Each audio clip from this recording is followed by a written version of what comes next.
जय हिंद। आइए देखते हैं आज भारत की जनगणना 2011। भारत की जनगणना 2011 के बारे में आज चर्चा की जाएगी और इसमें से जो महत्वपूर्ण फैक्ट बनते हैं उसको देखा जाएगा। हालांकि अभी 2021 में कोई जनगणना हो नहीं पाई, होने वाली थी, तो अभी तो 2011 वाला ही मुख्य है और इसी से क्वेश्चन उठाए जाते हैं, तो इसको आज देख लेते हैं। देखें, एक एक पॉइंट को हम कवर करते हुए चलेंगे और यदि आप पहली बार वीडियो देख रहे हैं तो ज़रूर सब्सक्राइब शेयर करें और पसंद आए तो लाइक भी करें। चले देखते हैं। पहला क्वेश्चन देखिए बनता है कि सबसे पहले जनगणना कराने वाला देश कौन सा था। कौन सा ऐसा देश था जिसके विचार में आया कि देश की जनसंख्या को गिनना चाहिए। तो ये पहली विचारधारा आई थी। स्वीडन एक देश है, यूरोपीय देश, जिसमें 1749 में ये विचारधारा आई कि जनगणना कराना चाहिए और 1749 में उसने पहली बार जनगणना कराने का काम किया, यानी स्वीडन ने। कौन सा देश? स्वीडन ने किया। ठीक है, फिर आगे देखिए 1790 में, यहाँ स्वीडन देखिए लिखा गया है, और 1790 में जनगणना की शुरुआत अमेरिका ने कर दी और वो जनगणना जो थी दशकीय थी और ये जो स्वीडन कराया था दशकीय ना होकर वर्षीय हुआ करती थी। ठीक है, लेकिन जो अमेरिका करवाया था दशकीय यानी 10 वर्ष पर जनगणना कराने का काम सबसे पहले अमेरिका ने किया था और अगर वैसे पूछ लिया जाए दशकीय ना किया जाए तो स्वीडन हो जाएगा। फिर आगे देखिए भारत स्तर पर 1872 में जनगणना शुरू हुई थी और उस समय जो कार्यकाल हुआ करता था लॉर्ड मेयो का, लॉर्ड मेयो के समय में 1872 में पहली बार भारत में जनगणना की शुरुआत की गई। और फिर आगे है 1881 में नियमित रूप से, यानी जनगणना नियमित रूप से होनी चाहिए, ये बात लॉर्ड रिपन के शासनकाल में हुई।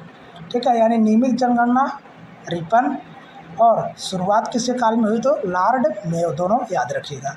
ठीक, आगे देखिए स्वतंत्र भारत की पहली जनगणना 1951 में हुई और उस समय जनगणना आयुक्त R.A. गोपाल स्वामी थी, R.A. गोपाल स्वामी थी। ठीक है, यहाँ देख सकते हैं। आगे जनगणना संगठन केंद्रीय गृह मंत्रालय के अधीन कार्य करता है जिसके उच्चतम अधिकारी जनगणना आयुक्त कहलाते हैं। क्या कहलाते हैं? जनगणना आयुक्त कहलाते हैं।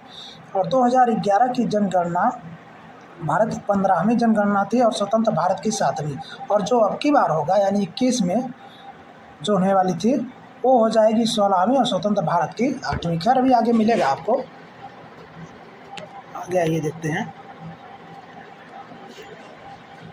फिर आगे देखिए 2011 की जनगणना का शुभंकर जो था प्रगणक शिक्षिका थी।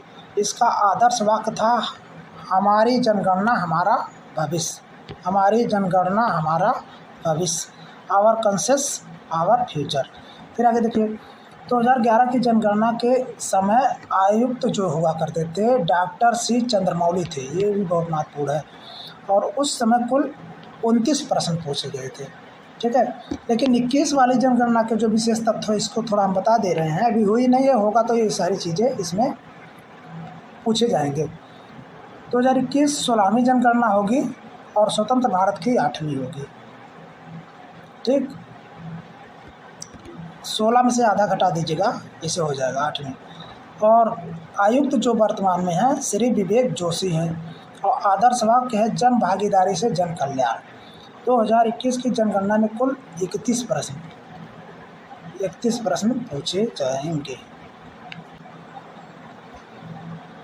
फिर आगे देखिए आदर्श वाक्य इसका क्या था? जन भागीदारी से जन कल्याण। और प्रश्न कितने पूछे जाएंगे? 31। 11 वाले में 29 और 31 हो गया। ठीक है, और 2011 की जनगणना भारत में पहली बार 2011 नहीं भाई 21, 2021 की जो जनगणना होगी ये पहली बार डिजिटल जनगणना होगी। यानी कहने का मतलब है कि ये पूरी तरह से लिखित नहीं होगा, बल्कि किसी कह सकते हैं कि यंत्र के माध्यम से होगा, या कह सकते हैं कि कंप्यूटर के माध्यम से होगा। ठीक है, तो डिजिटल उसी को कहा गया। आगे देखें, पहले कागज़ पर लिख दिया जाता था, तो अब की बार डिजिटलीकरण किया जाएगा इस तरह से। आगे देखें 2011 की जनगणना के अनुसार भारत की कुल जनसंख्या जो थी 121 करोड़ थी। ठीक है, और वैसे अगर पढ़ा जाए 121, और बाकी ये सब आप पढ़ लीजिएगा बढ़िया से, ठीक है।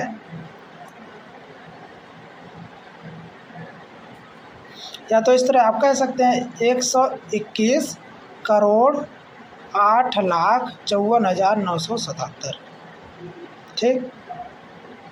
1,21,08,54,977 ऐसे भी आप पढ़ सकते हैं। खैर इतना जानिए 121 करोड़, लेकिन वर्तमान में 130-135 के इर्द गिर्द है। फिर आगे देखिए, जो कि विश्व की कुल जनसंख्या का 17.5% है, 17.5%। और 2001 से 2011 के बीच भारत की जनसंख्या में 10 की वृद्धि 17.7 रही। और इसमें देखिए एक चीज़ और यहीं फैक्ट बनता है क्या, ये थोड़ा सा, हाँ, ये फैक्ट क्या बनता है, ये जो 121 करोड़ जनसंख्या थी उस समय 11 के अनुसार, इसमें 51.47% पुरुष वर्ग थे, 51.47% पुरुष वर्ग और 48.53% महिलाएं थी। फिर आगे देखिए, 2011 से 21 के दौरान भारत में जनसंख्या की 10 की वृद्धि ऋणात्मक रही है, यानी वृद्धि थोड़ा कम हुई है। पहले की तुलना में अब लोग इस पर ध्यान भी दिए हैं, तो जनसंख्या अब थोड़ा बढ़ोतरी कम हुई है। -0.31% की कमी आई है, और यह भारत की जनगणना के इतिहास में पहली बार हुआ, जिस कारण 21 ईस्वी को महान विभाजक वर्ष या years of the great divide की संज्ञा भी दी गई है। और 2011 की जनगणना के अनुसार देश की कुल जनसंख्या में शहरी जनसंख्या 31.2% और ग्रामीण जनसंख्या 68.8% है आज भी। अब देखिए 2011 की जनगणना के अनुसार कुछ राज्यों का क्रमवार विवरण है, उसको देखेंगे हम। सर्वाधिक जनसंख्या वाला अगर राज्य पूछा जाएगा तो आप कहेंगे उत्तर प्रदेश और महाराष्ट्र, और न्यूनतम वाला सिक्किम और मिजोरम। फिर केंद्र शासित में दिल्ली हो जाएगा सबसे ज़्यादा, और न्यूनतम में लक्षद्वीप हो जाएगा। आगे देखिए,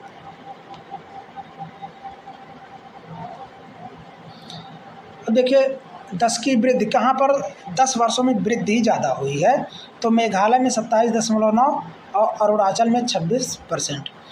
इस तरह से 10 की वृद्धि हुई है। और न्यूनतम में नागालैंड -0.6%, और केंद्र शासित में दादर एवं नगर हवेली में 55.9%, और न्यूनतम वाले में ये 10 की वृद्धि लक्षद्वीप, वहाँ भी लक्षद्वीप था, यहाँ भी लक्षद्वीप ही है, ठीक, 6.3%। आगे देखिए, जनसंख्या घनत्व के हिसाब से आइए देखते हैं।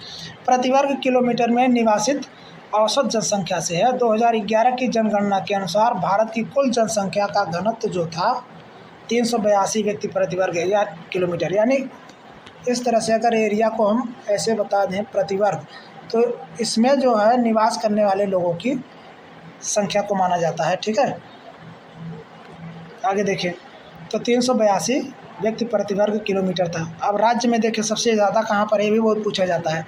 सर्वाधिक जनसंख्या घनत्व वाला राज्य बिहार, 1106 व्यक्ति प्रति वर्ग किलोमीटर में। 1 किलोमीटर लंबा और 1 किलोमीटर चौड़ा, 1 किलोमीटर फिर लंबा, 1 किलोमीटर फिर चौड़ा, यानी चारों ओर से 1-1 किलोमीटर वही वर्ग बना देता है, ठीक है। और दूसरे स्थान पर है पश्चिम बंगाल, 1028, वहाँ 1106 और यहाँ 1028। 1106 बिहार और 1028 पश्चिम बंगाल, ये सर्वाधिक जनघनत्व वाले लोग हैं। और फिर आगे देखिए, न्यूनतम में अरुणाचल प्रदेश में 17 और मिजोरम में 52।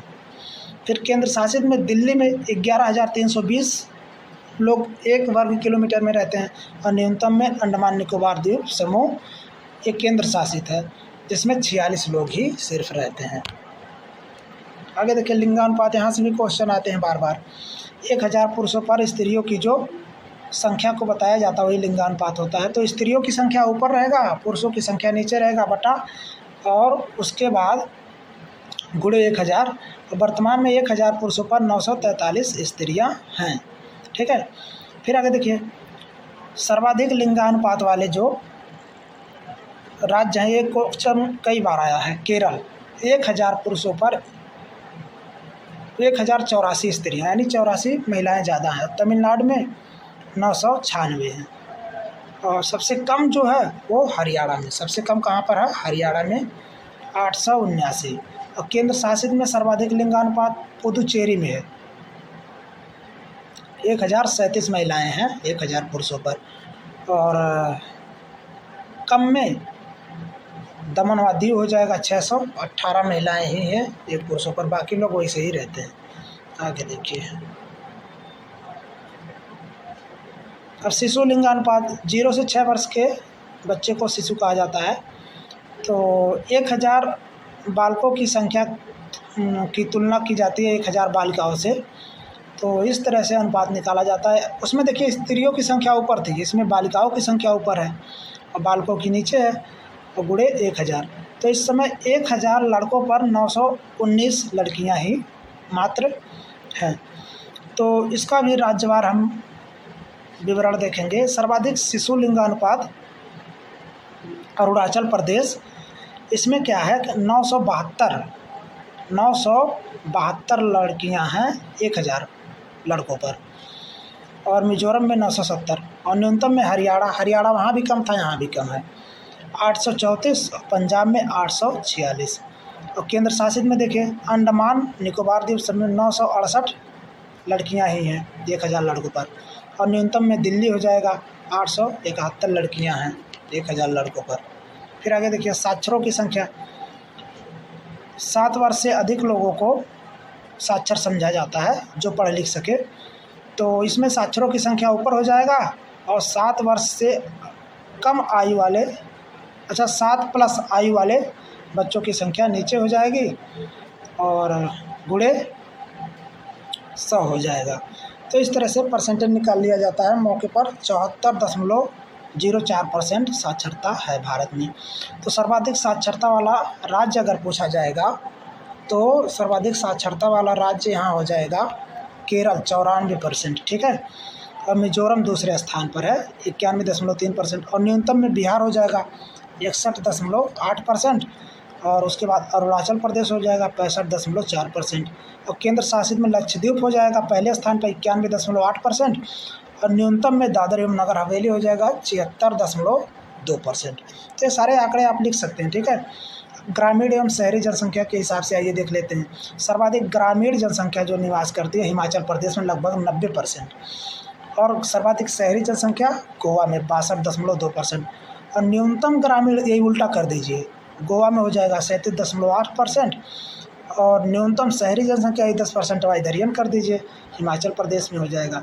केंद्र शासित में सबसे ज़्यादा शहरी जनसंख्या 97.5% दिल्ली में है, और न्यूनतम शहरी जनसंख्या अंडमान निकोबार द्वीप समूह में 37.7% है। आगे देखिए 2011 की जनगणना के अनुसार देश में अनुसूचित जाति यानी SC की कुल संख्या 20.14% या 20.14 करोड़ रही है। सबसे ज़्यादा SC जनसंख्या वाला केंद्र शासित प्रदेश या राज्य, लेकिन केंद्र शासित तो है या नहीं है, तो उत्तर प्रदेश हो जाएगा। इसमें SC जनसंख्या ज़्यादा है, लेकिन अगर प्रतिशतता के आधार पर पूछेगा, प्रतिशत जब जुड़ जाएगा तो यहाँ पंजाब हो जाएगा, इतना ध्यान रखिएगा 31.9%। और आगे देखिए 2011 की जनगणना के अनुसार देश में अनुसूचित जनजाति की कुल जनसंख्या जो थी 10.43 करोड़, और सबसे ज़्यादा ST जनसंख्या वाला राज्य जो है मध्य प्रदेश यानी जनजातियों वाला, और सबसे ज़्यादा ST जनसंख्या वाला केंद्र शासित अगर हो जाएगा तो लक्षद्वीप हो जाएगा 94.8%। आगे देखिए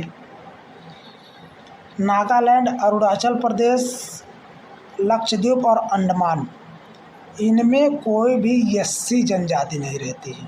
SC जनजाति नहीं रहती, जैसे चमार है, धोबी है, पासी है, राजभर है, ये सारी जातियां नहीं रहती हैं। नागालैंड में, अरुणाचल में, लक्षद्वीप में, अंडमान निकोबार में, इसमें सबसे ज़्यादा जो रहती हैं वो अनुसूचित जनजातियां रहती हैं, जिसको आदिवासी कहते हैं, ठीक है।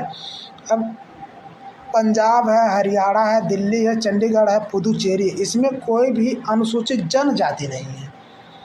अनुसूचित जाति तो हैं, लेकिन अनुसूचित जनजाति यानी आदिवासी लोग नहीं है। पंजाब में, हरियाणा में, दिल्ली में, चंडीगढ़ में और पुदुचेरी में, ठीक है, नहीं निवास करती हैं।